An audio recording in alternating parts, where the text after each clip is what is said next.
Imagine this, listener. 40,000 years ago.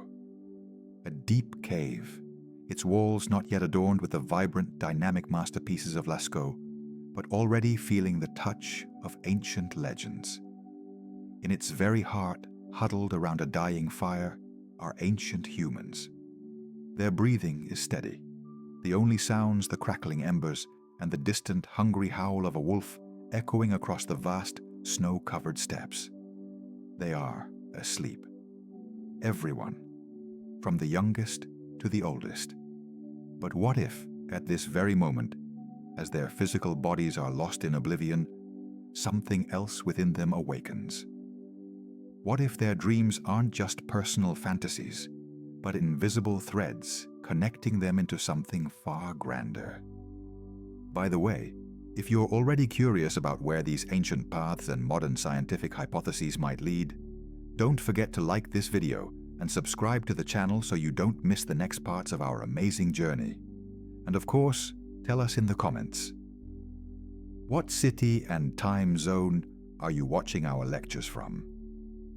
We'd be very interested to know the geography of our shared stream of consciousness. Because every night, while you, for example, in Moscow, are already deep in your 10th dream, someone in New York is just going to bed, and in Tokyo, they're already drinking their morning coffee. Billions of people across the planet disconnect from reality. But what if, at this moment, we're not just rebooting? What if we're connecting to one giant network? You know, we're used to thinking of sleep as a personal, intimate process, as if each of us is a separate computer, shutting down for the night to update and rest. We think, these are my dreams, my fantasies, my nightmares. But what if that picture is too simplistic? Imagine you go to sleep, and your brain isn't just a processor, but a kind of antenna. And the moment you drift off to sleep, you don't just turn off, but actually, you connect. Not to regular Wi-Fi, where you're just streaming videos or reading the news, but to something much grander and alive. To what could be called the collective consciousness of humanity. Way cooler than Wi-Fi, wouldn't you agree? What if, in the depths of this night's silence, we're not so alone after all? What if billions of our personal dreams merge into one vast, constantly changing stream of information? You see, it's as if all the phones in the world weren't just connected to the internet, but were constantly exchanging their deepest thoughts and feelings while their owners slept. Physicists, of course, might say with a wry smirk, "What nonsense! Science fiction?" Maybe.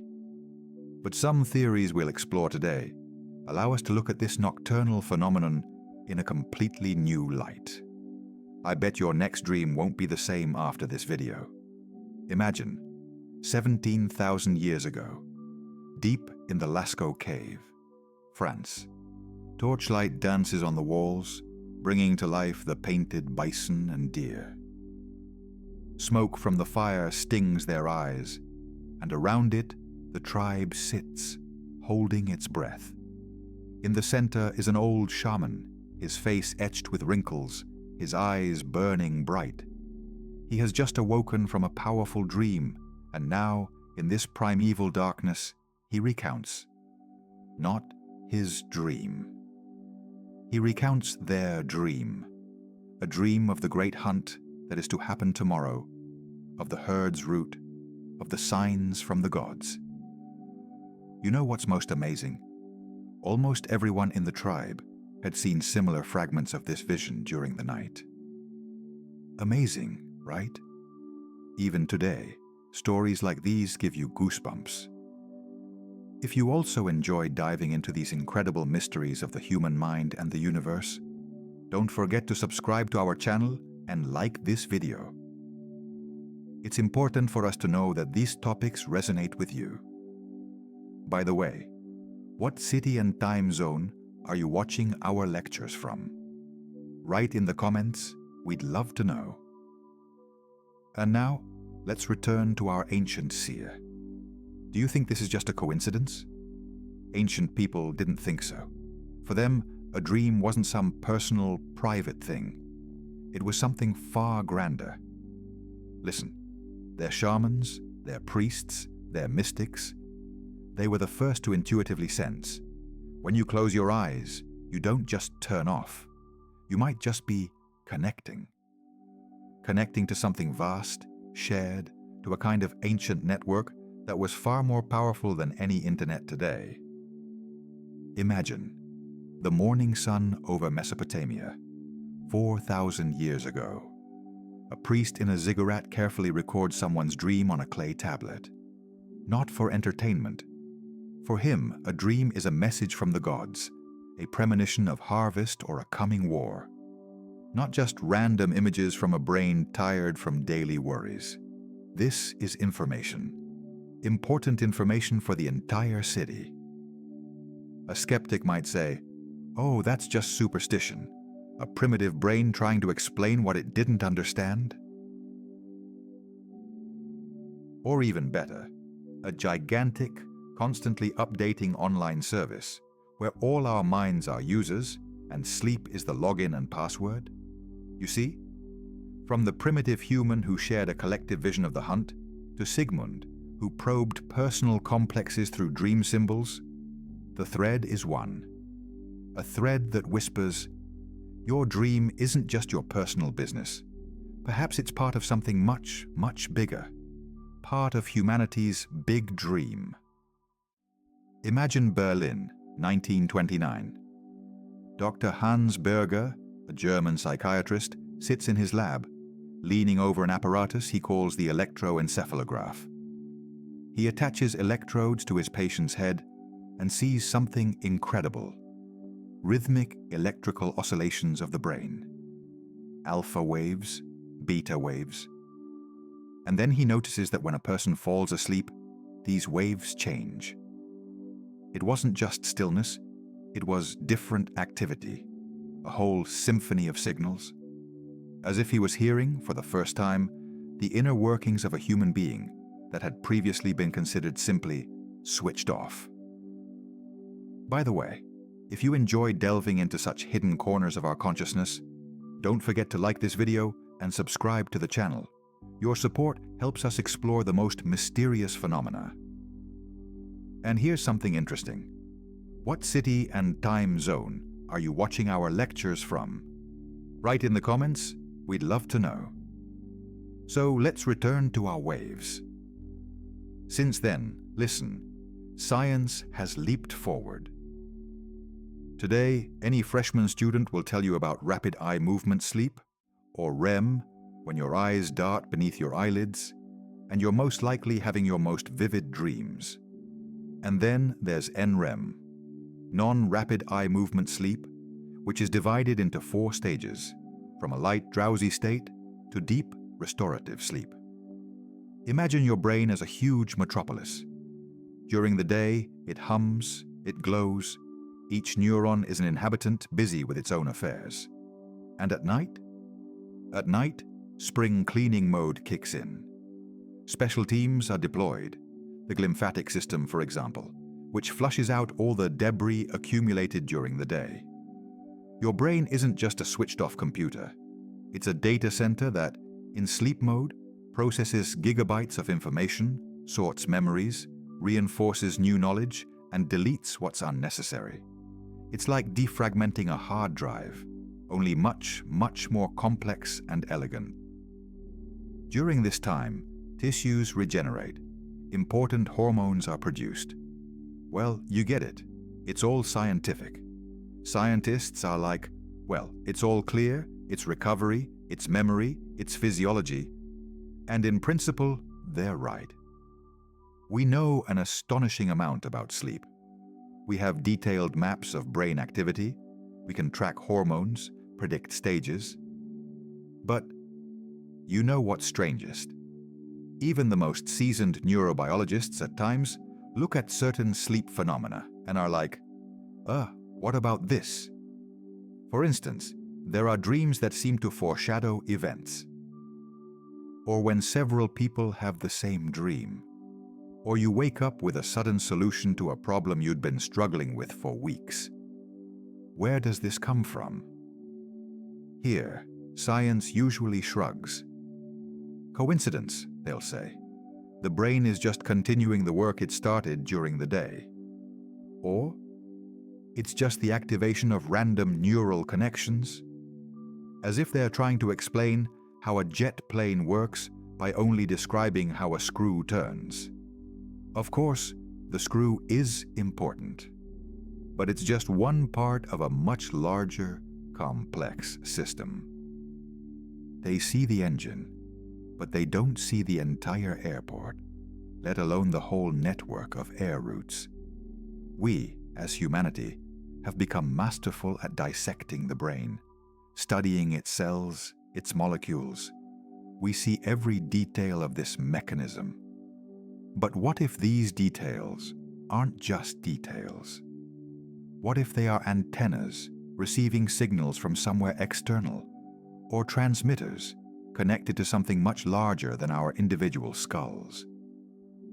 Because sometimes it feels like science, so meticulously studying the tree, forgets to look at the entire forest.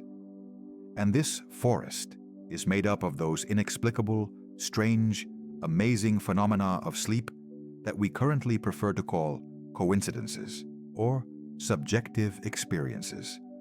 But what if, in these subjective experiences, lies the key to understanding something far grander and uncollective? April 14th, 1912. A cold, moonless North Atlantic.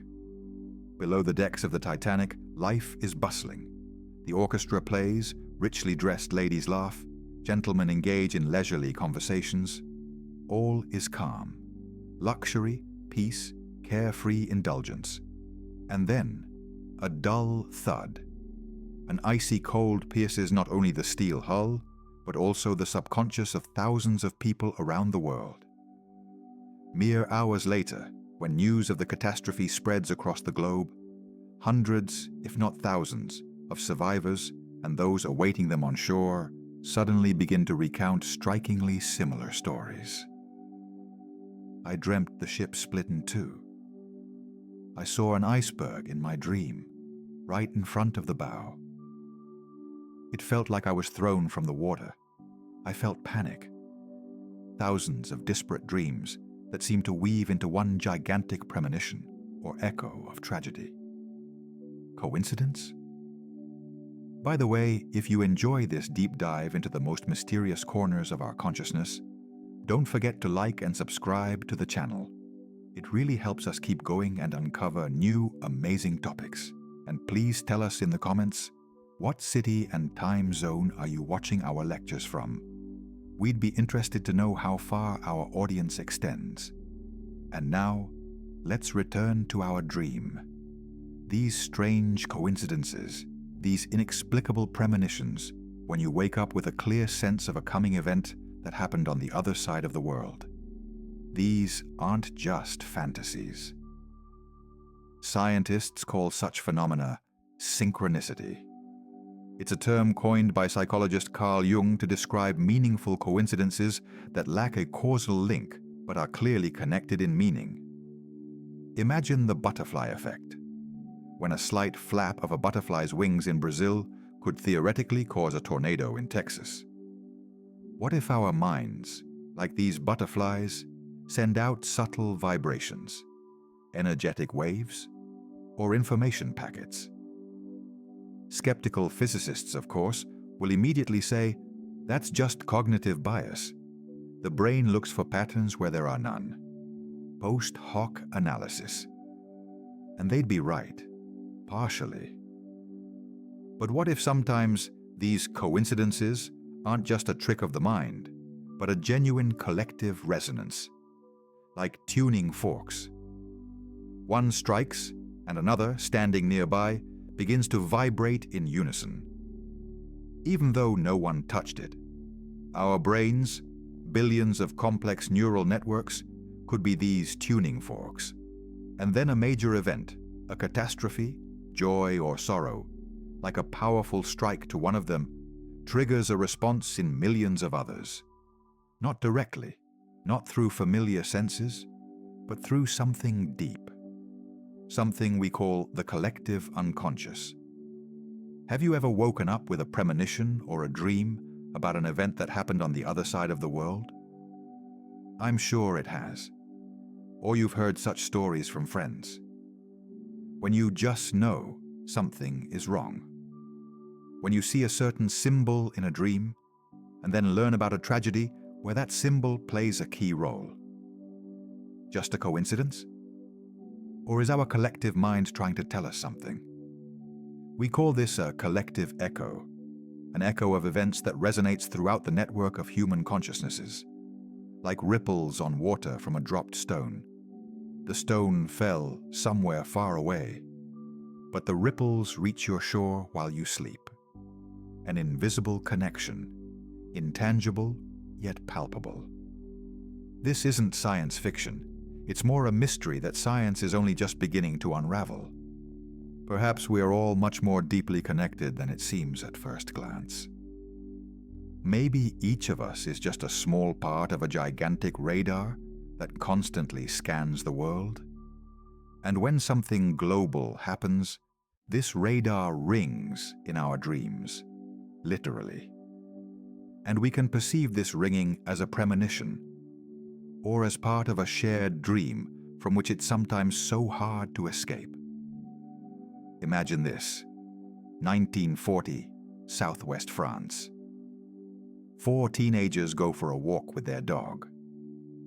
The dog, of course, proves more curious than its owners and dives into a hole, a crevice caught in the roots of a fallen pine tree. The boys, trying to rescue their beloved pet, widen the opening and find themselves in another world. An underground realm that immediately became known as the Lascaux Cave. These aren't just cave paintings. It's a gallery where thousands, specifically 17,000 years ago, ancient humans left their most vivid images. Bison, deer, horses, mighty mammoths. They breathe on the walls as if alive.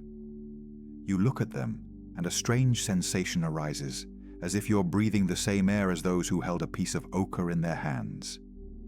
As if you're not just seeing paintings, but feeling their history, their fears, their hunts. As if their memory whispers to you from the depths of ages.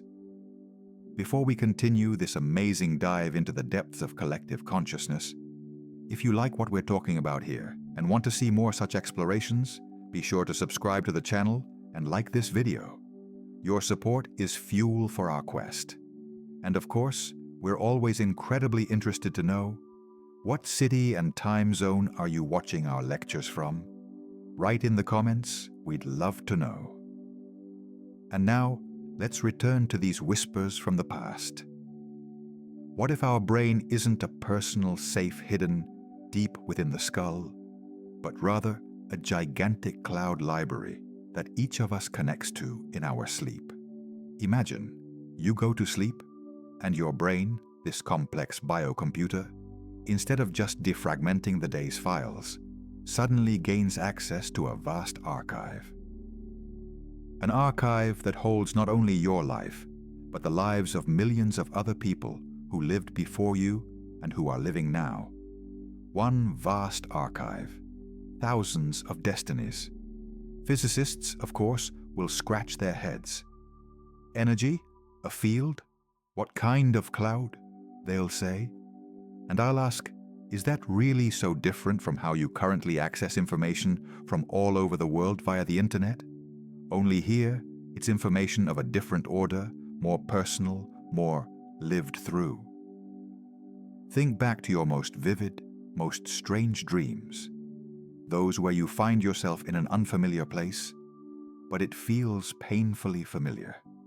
Or where you live someone else's life, feel someone else's emotions, experience fears or joys that are definitely not your own. What if this isn't just a trick of the imagination, but you've momentarily connected to the server of collective memory? Perhaps you glimpsed a fragment from the life of your great-grandfather, who saw the same fields, the same clouds, or felt an ancient ritual that was performed thousands of years ago. It's as if your phone suddenly picked up someone else's Wi-Fi signal, only much, much more powerful and ancient. And instead of someone else's photos, you see someone else's memories, a collective echo. You know, there are stories about people who, under hypnosis or deep meditation, start speaking ancient languages, describing historical events with incredible accuracy. Scientists explain this by hidden knowledge they might have picked up somewhere in everyday life. But what if that's not the case? What if our brain isn't just a storage unit, but a kind of antenna capable of receiving signals from this universal field of memory? And sleep is the time when interference is minimal, and we can hear these faint but very important transmissions. An ancient portal. If so, history isn't just written in books. It lives within us. Every one of our dreams could be a journey not only into the future or the subconscious, but also into the past. This gives a whole new meaning to the phrase, "Everything old is new again." Maybe we don't forget, but simply temporarily disconnect from the source. And then great artists, prophets, inventors, they don't conjure something from nothing. They are simply better at tuning in to this wave of collective memory and retrieving ideas, images, knowledge that are already waiting for their moment. And you, in your head, or somewhere else? On September 11th, 2001, the world stood still. Billions of people across the globe, regardless of race, religion, or political beliefs, simultaneously felt a pang of horror, shock, and incredible, searing pain. On that day, when the Twin Towers fell in New York, collective grief felt almost physical, as if an invisible wave had swept across continents, uniting complete strangers in a single, piercing emotion. It wasn't just empathy, it was something much deeper, an almost instinctive understanding of someone else's misfortune as one's own. And before we continue diving into these amazing and sometimes eerie depths of collective consciousness, don't forget to subscribe to our channel and like the video if you enjoy what we're talking about here. Your support helps us explore the most incredible corners of the human mind. By the way, what city and time zone are you watching our lectures from? Write in the comments. We'd love to know. And now, let's return to our main idea. What if, on that day, and on many other days, when the world unites in sorrow or joy, we're actually feeling something more than just an emotional response? What if this is a manifestation of that very consciousness network we've been discussing? Imagine, if our brains aren't just separate, isolated computers, but terminals connected to a single, vast, invisible network of information, a kind of cloud storage of all human thoughts, feelings, and experiences. Then empathy, that amazing ability to feel another's pain or joy, takes on an entirely new meaning. It's no longer just a psychological phenomenon, but perhaps a direct communication channel. Psychologists, of course, will say, "Come on, that's just mirror neurons. We see another's suffering, and our brain activates the same areas as during our own suffering." And they'd be right, partially. But what if these mirror neurons are merely receivers or transmitters in this colossal network? Just as an antenna on your roof catches signals flying through the air, our neurons might be picking up echoes from a shared field of consciousness. Listen, remember playing a game as a kid where every hit on one player caused a slight vibration or itch in all the others?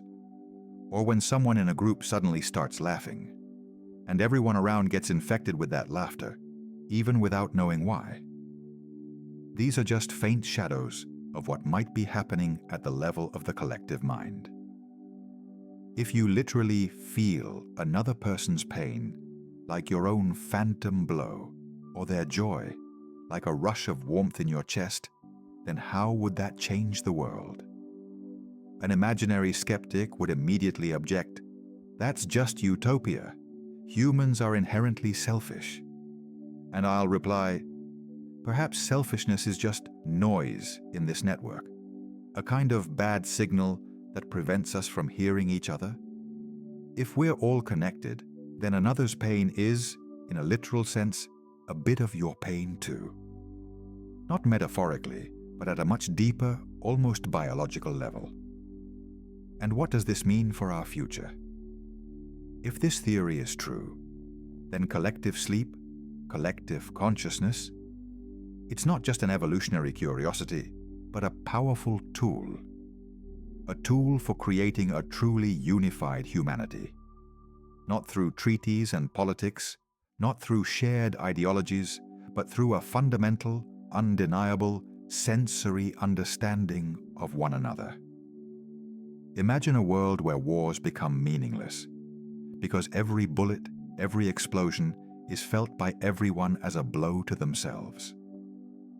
Where hunger in one part of the world causes the same physical anxiety as an empty stomach in yourself. Where one person's joy spreads like warmth across the planet, enhancing overall well-being. These aren't just dreams of universal love. This could be a mechanism, a kind of built-in defense against self-destruction. If our species, Homo sapiens, is a single organism at the level of consciousness, then harming another is harming oneself. Like a hand wouldn't intentionally strike an eye. You see, collective sleep, then, it's not just a pause in individual life. It's a kind of nightly reboot or data synchronization for the entire planet.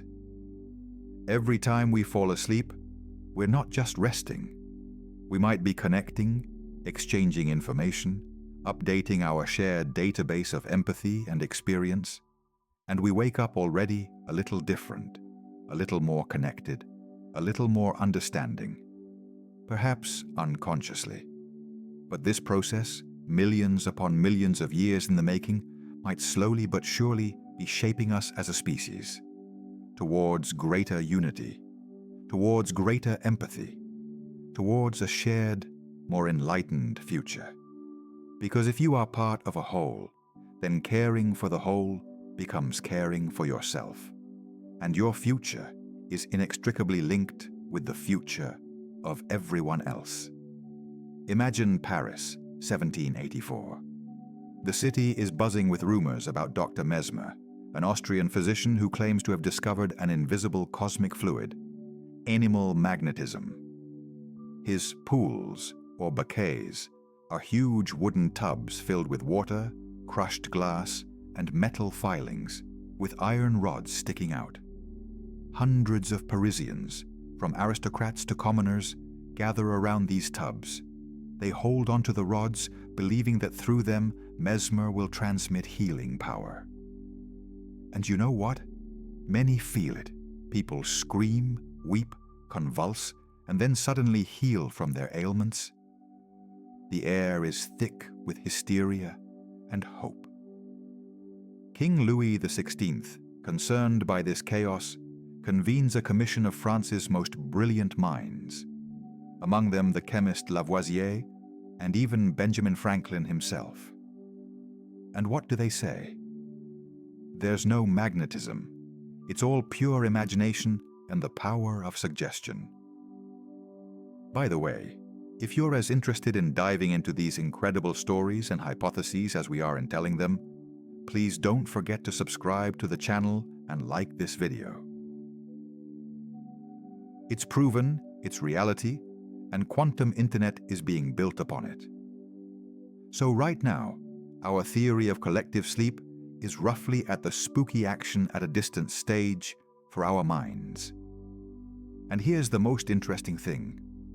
What if we already have the tools to test this? No, not Mesmer's bouquet, but something more serious. Imagine that our brains aren't just separate computers, but nodes in a vast distributed network. Until now, we've studied each computer individually, under a microscope, scanning its processor activity. We've seen sleep phases, hormones, neurotransmitters, all excellent. But what if we need to look at the network traffic? And this is where the real collective experiment begins. Not in one lab, but across the entire world. What if we start massively collecting and analyzing data about dreams? Not 5, not 100, but millions of dreams. Anonymously, of course. In our age of big data and machine learning, this isn't science fiction anymore, it's reality. We could use artificial intelligence to look not just for common plots, but for patterns. To look for anomalies. Listen, what if on a certain day, at a certain hour, all over the world, people from different cultures and time zones see dreams with identical archetypes, or dreams where the same symbols appear? What if AI could find a correlation between, say, an earthquake on the other side of the world and a surge of anxious dreams with specific images of water or destruction that occurred before the news of that event? Yes, physicists and neurobiologists will still grind their teeth. That's just a coincidence. Apophenia. The brain itself looks for patterns where there are none. But what if young, brave researchers, the very ones who aren't afraid to go against the current, are already quietly collecting this data? Already writing algorithms? After all, you don't need an expensive collider for this. All that's needed are open minds, massive datasets, and powerful computers. If we find even the slightest hint of such a correlation, even if it's just a statistical anomaly, it will be the beginning of something monumental. It's like that very first faint signal from space, which everyone initially ignored, but then it completely changed our understanding of the universe.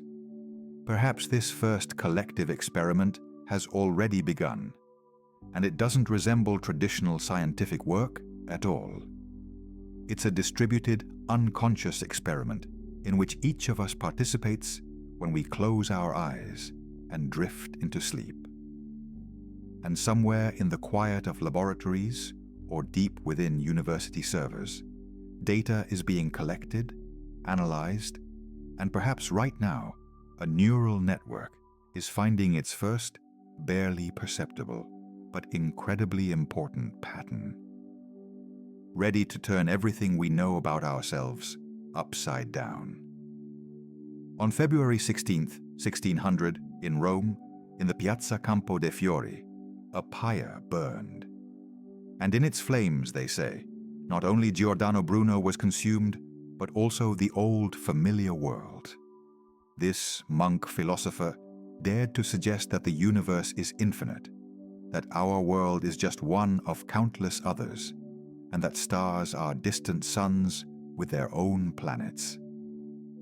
Imagine how the scientists of that time, clinging to their cozy, small geocentric model, would have tapped their foreheads. Infinity? Nonsense! Where's the proof? They clung to the familiar, to what they saw with their own eyes. But Bruno, he saw something more. He had a vision. He awoke to an incredible, frightening, but majestic truth. If you like this idea, this stepping beyond the familiar, this intellectual audacity, then be sure to like and subscribe to the channel so you don't miss our new videos. And please write in the comments. What city and time zone are you watching our lectures from? We'd be very interested to know how widely our audience is spread. You know, you and I, almost like Bruno, have just undertaken a kind of journey beyond the boundaries of the familiar.